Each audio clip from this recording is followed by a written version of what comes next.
오늘도 우리를 평화의 도구로 써달라고는 간절한 우리 마음의 기도를 함께 찬양으로 하나님께 올려드린 찬양대 감사드립니다. 저는 지난 한 주일 동안 일본과 안동 지역을 다니면서 한 가지 주제를 가지고 은혜를 받았습니다. 살아계신 하나님의 말씀이라고는 이 한 가지 주제를 가지고 은혜를 받았는데 처음에 화요일쯤 되었을 때 제 마음속에 오늘 히브리서 4장 12절 13절 말씀이 여러 가지 사건을 접하면서 저한테 들어왔는데 또 안동에 가서도 이 말씀이 계속 연결이 되는 거예요. 안동 지역을 가보니까 아직까지도 유교 문화의 전통이 생생하게 살아있는 곳, 그래서 많은 유적지가 유교 전통을 그대로 지켜나가고 있고 보존되어져 있는 그런 곳이었는데 참 거기서 신앙생활을 한다는 것이 그렇게 쉬운 문제는 아니겠구나라고는 생각이 많이 들었습니다. 그러다가 맨 마지막에 찾아간 곳이 안동 장로교회, 역사가 108년 되는 그런 교회인데 거기에 100주년 기념관이 있어서 그곳을 한번 둘러보기 위해서 찾아갔습니다. 아주 인자하신 원로 장로님께서 안내를 맡아주셨는데 아주 풍기는 그 인상 자체가 정말 인자한 아버지의 모습을 저희들에게 주었습니다. 여러 가지 많은 설명했지만 그 중에 두 가지를 그분이 자랑을 했어요. 이거는 우리 교회가 108년 됐지만 이제 지금 담임 목사님이 9대밖에 되지 않는다. 이렇게 장기적인 목회들을 담임 목사님들이 다 해주셔서 오늘 이 교회가 이런 어려운 그런 지역 여건 속에서도 부응하고 큰 역할을 감당했다라고 말하면서 크게 두 가지를 자랑했습니다. 하나는 원로 장로님이 원로 목사님이 두 분이 계세요. 그래서 법에도 없는 용어를 만들었다. 이걸 어떻게 분류해야 되냐.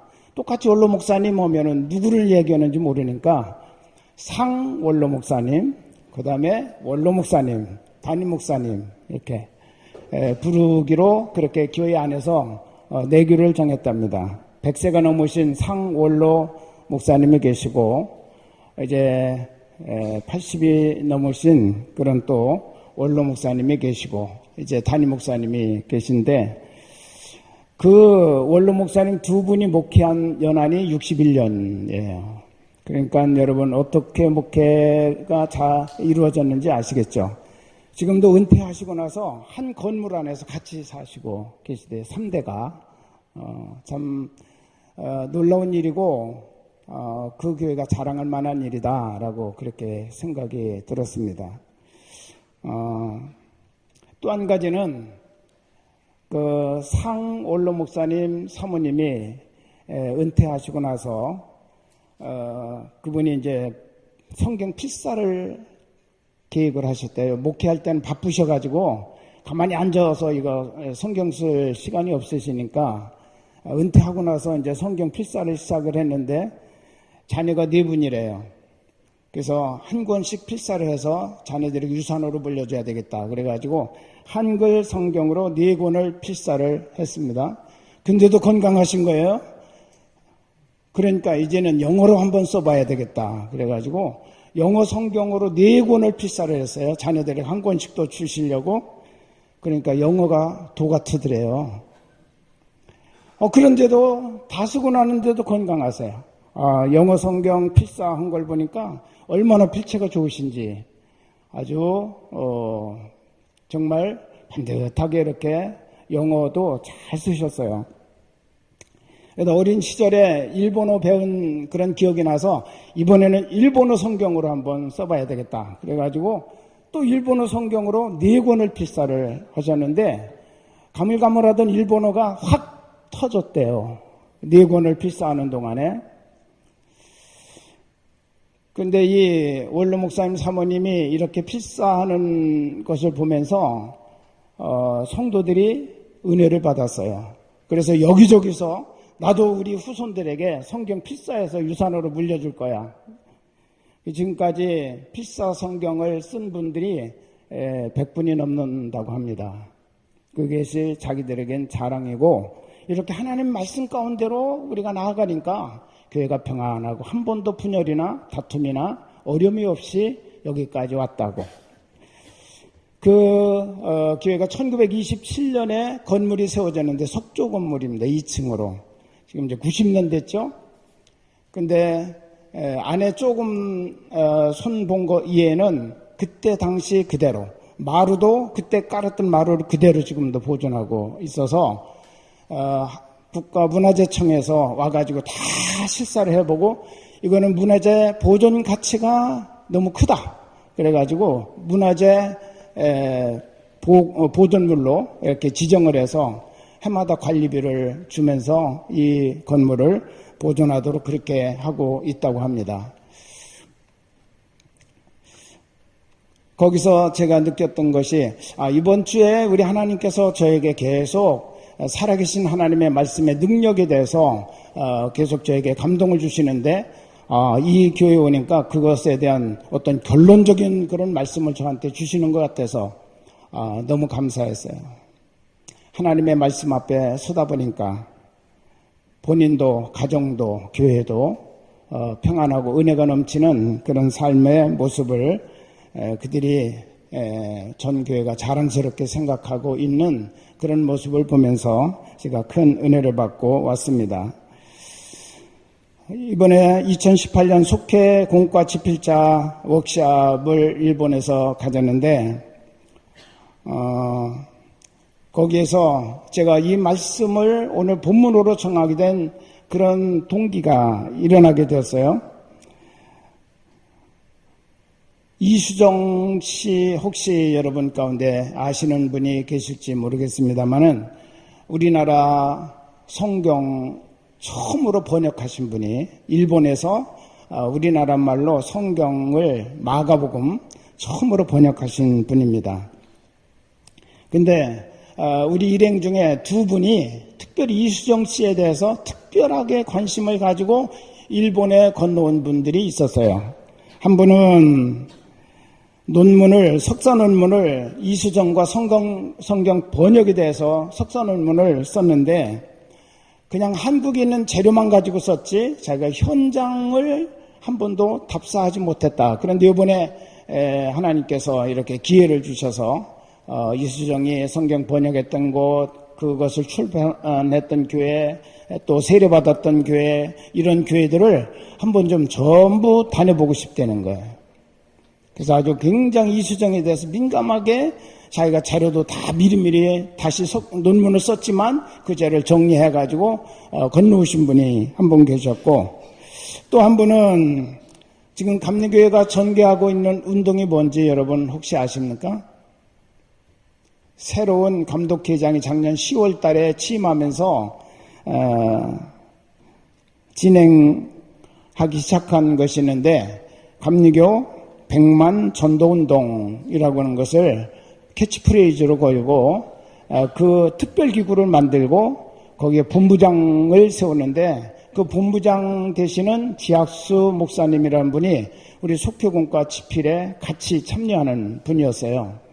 근데 이분이 100만 전도운동에 대한 여러 가지 자료를 모으고 연구하다가 보니까 1900년대에 우리 한국 교회를 부흥시켰던 3대 부흥운동이 이제 기반이 됐고, 거기에 꼭 연결돼서 나오는, 자료마다 연결돼서 나오는 분이 계신데 그분이 이수정 씨더라는 거죠. 자기는 이수정에 대해서 아직까지 잘 모르고 있었는데, 이번에 일본에 가면 이수정에 대해서 자세히 좀 더 알아봐야 되겠다라고는 강한 마음이 일어나서 지금 관심을 가지고 여기에 왔다라고 그렇게 말씀하셨습니다. 물론 우리의 계획은 속회 워크숍이지 이수정 연구가 아니었기 때문에 그분들이 요구를 다 수용할 수는 없었지만, 그래도 워낙 그분들이 열정이 뜨거워서 이수정 씨가 마가복음 성경을 번역해가지고 출판할 데가 없어서 여기저기 왔다 갔다 하다가 요코하마에 교회 하나가 출판 시설이 있다라고는 얘기를 듣고 도쿄에서 요코하마까지 가서 그 교회에 요청을 했더니 거기서 쾌히 승낙을 해줘가지고 거기서 6,000부 마가복음서를 인쇄를 했다고 합니다. 그래서 그 교회를 이렇게 둘러보고 왔습니다. 한국 기독교 초기 역사에서 우리말 성경이 만주에서 번역이 됐고 일본에서 번역이 됐는데 만주에서 번역된 성경은 존 로스라고는 선교사에 의해서 주도가 되고 그래서 존 로스 한글 성경이라고 그렇게 말합니다. 그리고 일본에서는 이수정 씨가 마가복음서를 처음으로 번역을 했는데 똑같이 1884년에 번역을 하고 85년에 이제 인쇄를 했습니다. 이 두 성경은 만주 쪽에서 들어오는 많은 보부상들을 통해서 성경이 이제 국내에 반입이 돼가지고 전도용어로 반포가 됐고 또 일본에서 번역된 이수정의 마가복음서는 선교사들이 가지고 들어와서 한국 선교를 하는데 가장 뛰어난 병기로 사용됐다고 하는 그런 기록을 우리가 볼 수가 있습니다. 특별히 우리나라에 공식적으로 선교사라고는 이름으로 들어온 분이 1885년 4월 5일 제물포항에 들어온 감리교 아펜셀라 선교사 그리고 장로교의 언더우드 선교사 이 두 분이 계신데 이 두 분들이 한글 성경을 가지고 들어왔어요. 그게 바로 이수정 씨가 번역한 마가복음 성경을 처음으로 선교사들이 가지고 왔습니다. 이거는 세계 어느 곳에서도 없는 아주 유일한 그런 사건이었다고 합니다. 대부분이 선교사들이 그 본토에 들어와서 선교하고 그 나라 언어를 배우고 그 나라 언어로 이제 그 후에 몇 년 후에 성경을 번역해가지고 반포하는데 우리나라는 선교사가 들어오면서 이미 번역된 성경을 선교사가 처음으로 가지고 들어와가지고 그 성경으로 전도할 수 있는 그런 여건이 되었다는 것은 세계 유래에 찾아볼 수 없는 큰 사건이었다라고 그렇게 말하고 있습니다. 원래 이수정은 유교 학자였습니다. 성리학에 굉장히 관심을 많이 가지고 연구했던 그런 분인데 한계가 있다라고 하는 것을 저희가 새로운 학문, 새로운 사상을 찾고 천주교와 기독교에 대해서 관심을 가지고 있었던 개화파 지식인이었습니다. 1882년에 이모군란이 일어났죠. 우리나라가. 신식군대와 구식군대 사이에 충돌이 일어나가지고 난리가 났는데 그때 명성 황후가 위기에 처했을 때 이분이 농부로 변장을 하고 지게를 지고 그 지게 짐에다가 명성황후를 숨겼어요. 그래가지고 궁궐에서 빠져나와가지고 충주까지 피난을 시키는데 큰 공헌을 했습니다. 이것이 이제 인정이 돼가지고 고종의 후위를 입어서 일본 유학할 수 있는 길이 이분에게 열리게 되는데 이분은 굉장히 큰 꿈이 있었습니다. 일본이 근대 농법을 가지고 지금 농사를 짓는다고 한다. 우리나라 농촌을 보니까 너무 피폐된 옛날 그 방법 그대로 답습하면서 농사 짓는 그런 모습을 보니까 우리도 이 농민의 삶을 개선하려면 이런 근대 농법을 좀 배워서 보급을 해야 되겠다라고 생각을 하고 그가 일본으로 찾아갔습니다. 그때 가장 일본 농학자로서 유명한 분이 계셨는데 스타센이라고는 분이셨습니다. 그분을 이제 찾아가서 대화를 하고 있는데 벽에 유교 학자로서는 볼 수 없었던 그런 족자가 하나 걸려 있는 것을 봤어요. 이 스타센은 감리교인이었습니다. 그 족자는 내용이 마태복음 5장의 팔복의 말씀을 써가지고 이렇게 걸어 놨고 그래서 그는 지금까지 읽었던 여러 가지 많은 동양 고전들을 자기가 많이 읽었지만 그런 것과는 전혀 다른 느낌을 그 독자의 글 속에서 깨닫고 거기에 대해서 계속 질문을 던졌다고 합니다. 그랬더니 스타센 이 농학자가 이 이수정에게 한문 성경을 선물로 한 권 주었습니다. 그래서 집으로 돌아온 이 이수정이 밤새도록 이 책을 읽으면서 유교 경전에서는 도대체 찾을 수 없었던 그런 가르침에 대해서 탄복하고 그 후로 7개월 동안을 기독교 진리에 대해서 성경 공부를 했어요. 그리고 7개월 후에 그가 도쿄 시박교회라고 하는 교회, 이 교회에서 선교사에게 세례를 받습니다. 그는 한국인으로서 최초로 세례받은, 일본에서 세례받은 첫 번째 개신교 신자가 된 것이죠. 그리고 처음에는 그가 한국을 떠날 때는 조선 근대화를 위해서 유학을 하고 와야 되겠다. 그렇게 목표를 정하고 갔던 그 인생 목표가 성경을 만나고 예수님을 만나고 나서 수정이 됐어요. 정말 조선이 근대화 되려면 이 새로운 그런 성경을 가지고 복음이 이루어지지 않으면 조선이 근대화될 수가 없겠구나라고 하는 사실을 그가 깨닫고 두 가지를 그가 이제 시작을 합니다. 첫째는 성경을 모든 우리 한국 사람들이 볼 수 있도록 성경을 번역하는 일.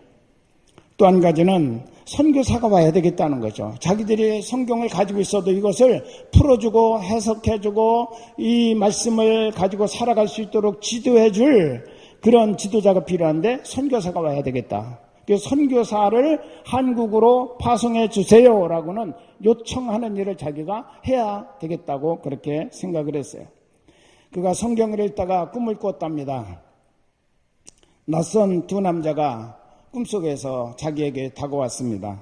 한 사람은 키가 큰 사람, 한 사람은 키가 작은 사람, 이 두 사람이었는데 두 사람이 아주 등에다가 큰 보따리짐을 지고 있더래요. 그래서 궁금해서 물었습니다. 이수정이 그게 뭡니까? 그랬더니 그 두 사람이 당신 나라에 꼭 필요한 가장 귀한 책입니다 라고 얘기를 하더래요. 그래서 무슨 책인데 그렇습니까? 그랬더니 이게 바로 성경책입니다.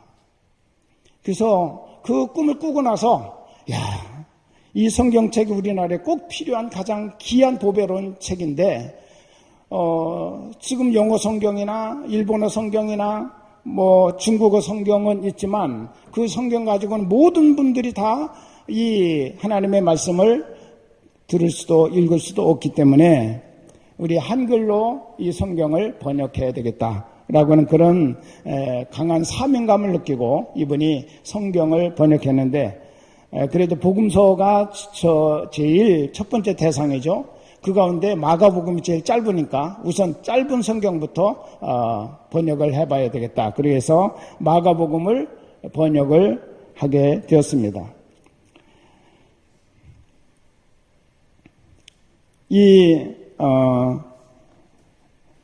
이수정 씨가 번역한 마가복음이 요코하마 지바교회, 지바라고 하는 말은 영어로는 실로라고는 말인데 우리 성경의 실로가 오시기까지 하리라. 실로는 메시아를 상징적인 언어로 표현하는 거죠.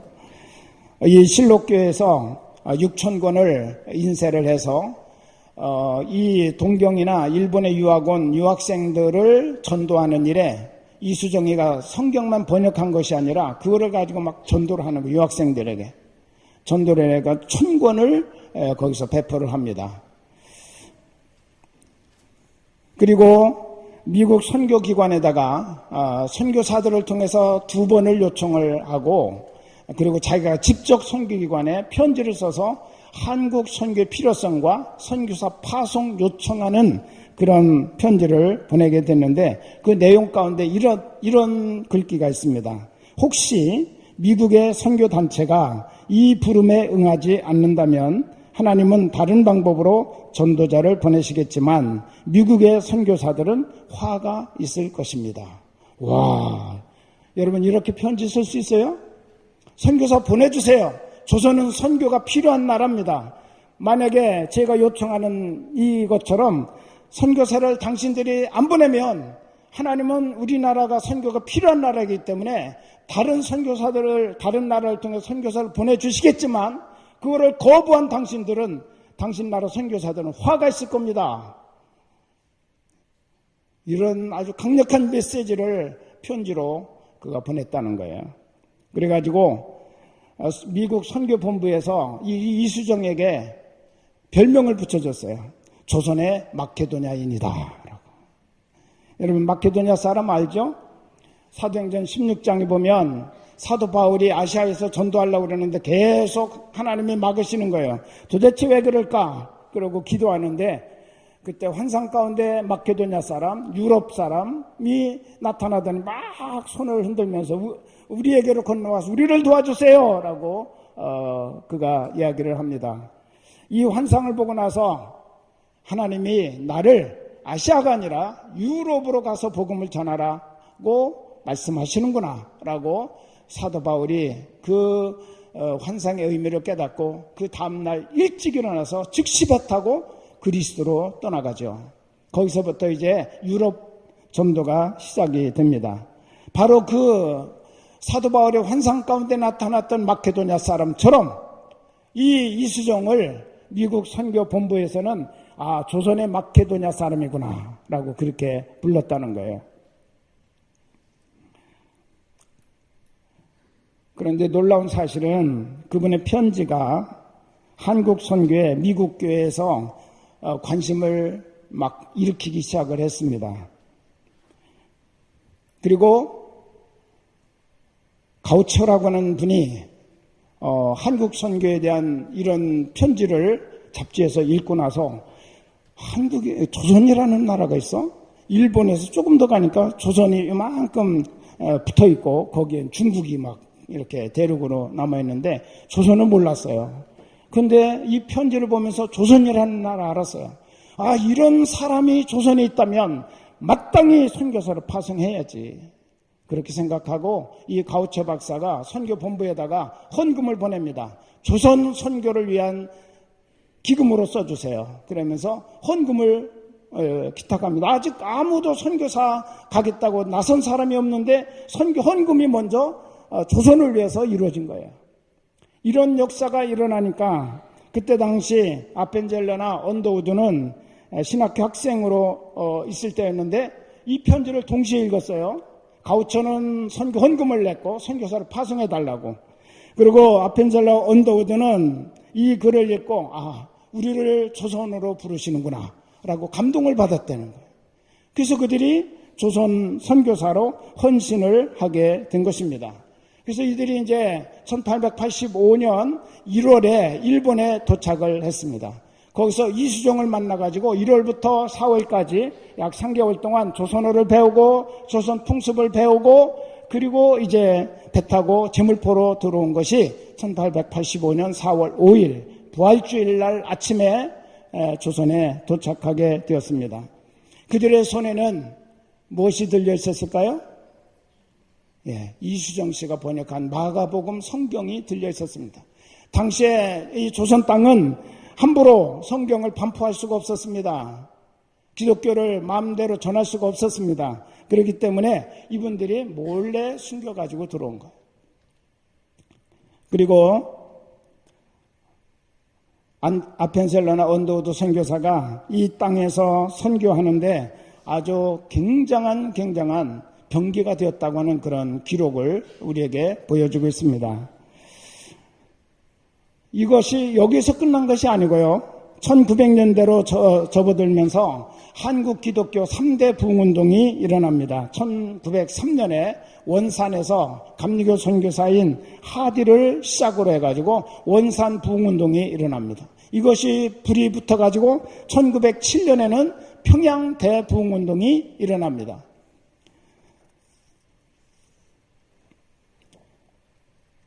근데 이 두 부흥운동을 거치면서 기독교의 교세가 급격히 성장했지만 오래 지속되지를 못했어요.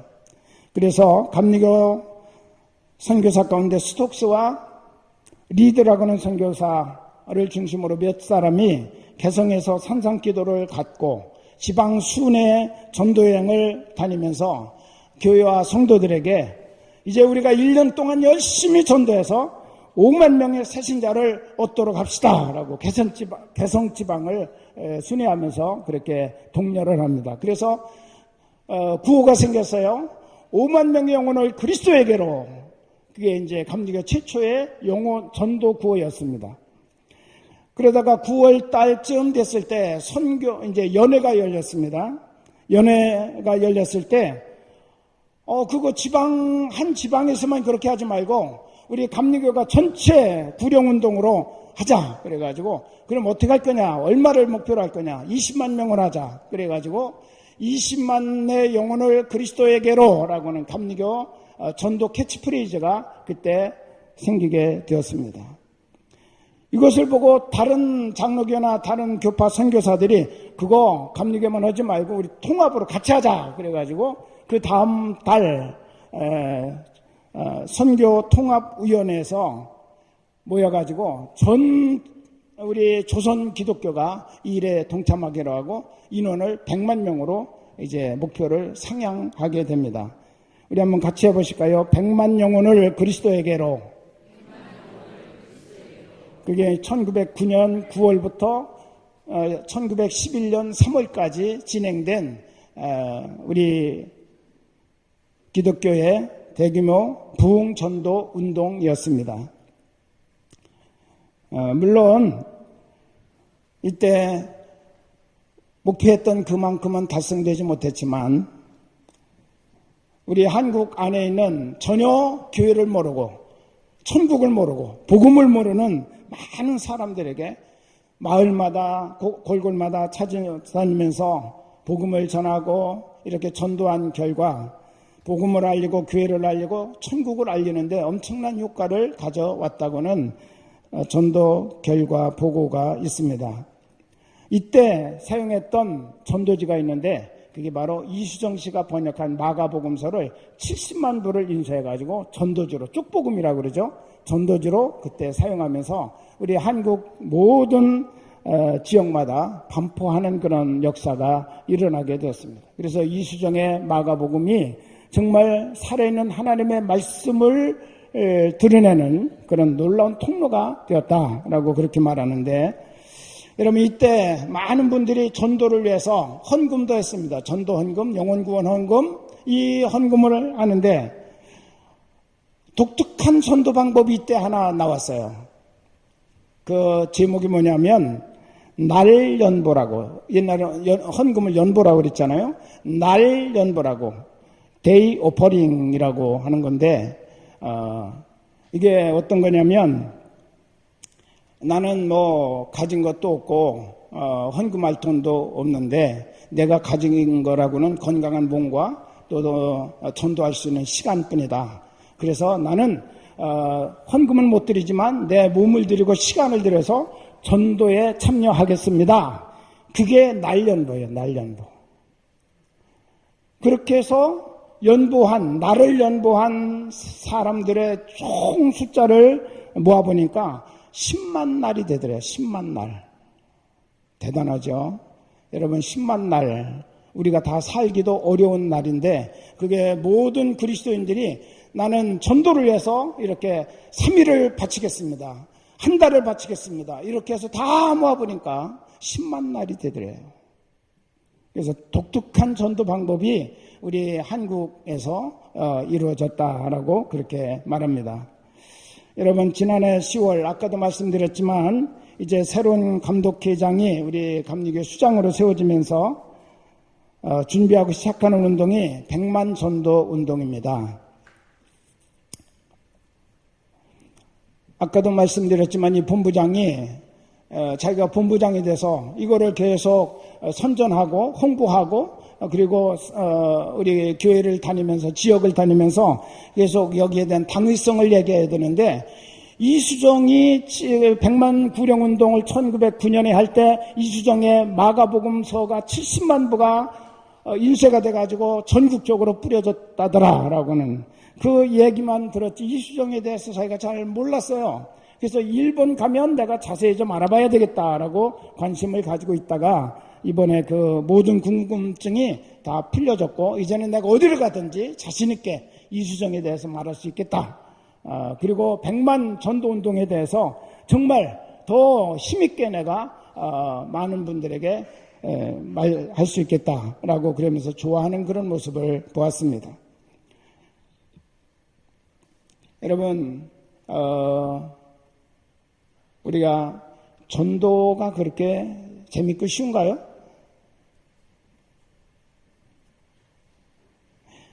재밌고 쉽진 않죠. 그런데 우리에게 전도를 더 낙심시키는 것이 하나 있어요. 그건 전도에 대한 개념을 우리가 잘 모르기 때문에 오히려 전도를 포기하는 그런 경우들이 많이 있는데 그 이유는 뭐냐면 전도라는 단어와 인도라는 단어를 혼돈하기 때문에 그래요. 전도가 곧 인도다라고 생각하니까 안 데리고 오면 이게 부담이 되는 거예요. 그러니까 아예 포기해버리는 거예요. 여러분, 전도라는 뜻이 뭡니까? 전하는 거죠. 그냥 전하는 거예요. 그냥 전하면 되는 거예요. 예수님 믿으세요. 그 전하면 되는 거예요. 예수님은 우리의 구주십니다. 전하면 되는 거예요. 전하는 것 그 자체로 성공이에요. 그거는. 할렐루야. 인도는 데려오는 거죠. 데려오는 거. 여러분, 성경에서 우리 주님께서는 데려오라는 말씀은 거의 없어요. 몇 가운데 이렇게 있어요. 그런데 계속 우리 주님께서는 전하라고는 말씀을 많이 하셨어요.